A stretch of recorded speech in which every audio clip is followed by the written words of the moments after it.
ఇప్పుడు ప్రకాశం వ్యాలీ దగ్గరికి ఇన్ని నీళ్ళు వస్తున్నాయి, ఇంత రాబోతోంది, ఎట్లా తెలుసుద్ది? అధికార యంత్రాంగానికి ఒక లెక్క ఉంటుంది, ఒక మిషన్ ఉంటుంది, దాని ప్రకారం చూస్తారు. ఇప్పుడు 12 అడుగులు ఉంది, 14 కొత్త, 15 కొత్త, 18కి వస్తుంది, ఇన్ని వేల క్యూసెక్కులు వదులుతున్నారు. క్యూసెక్ అంటే క్యూబిక్ సెకండ్ పర్ మీటర్.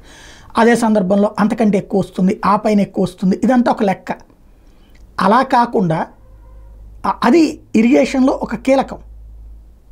గత 100 ఏళ్ల నుండి ఉన్న బుడమేరు, ఇవాటిది కాదు, అది బుడమేరు 100 ఏళ్ల నుండి అనేక సార్లు బుడమేరు పరివాహక ప్రాంతం మునిగిన అదొక తాత్కాలిక అంశంగా చూసి చేతులు దులుపుకుంటున్నారు తప్పించి, దాంట్లో ఒక వెలగలేరు రెగ్యులేటర్ దగ్గర పెట్టినటువంటి నీటి నిల్వ 7 అడుగులు అన్నది మాత్రమే లెక్క ఉంది.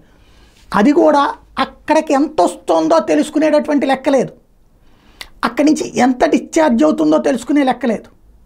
తద్వారా లక్షలాది జీవితాలతో ముడిపడి ఉన్నటువంటి, బెజవాడ భవిష్యత్తుతో ముడిపడి ఉన్నటువంటి ప్రాంతానికి ఇంతవరకు ఒక సిస్టమ్ లేదంటే, ఈ రాష్ట్రాన్ని పరిపాలించినటువంటి దాదాపు 50-60 ఏళ్ళు పరిపాలించినటువంటి కాంగ్రెస్ పార్టీ, 20-21 ఏళ్ళు పరిపాలించినటువంటి తెలుగుదేశం పార్టీ, 5 ఏళ్ళు పరిపాలించినటువంటి వైఎస్ఆర్ కాంగ్రెస్ పార్టీ తిలాపాపం తలా పిడికెడు. ఇప్పుడు ఒకళ్ళకొకళ్ళు ఎదుటి వాళ్ళ మీద నెపమేసుకుంటూ కాలక్షేపం చేస్తూ ఉంటారు. ఇప్పటికైనా ఆ వ్యవస్థ ఏర్పాటు చేయండి.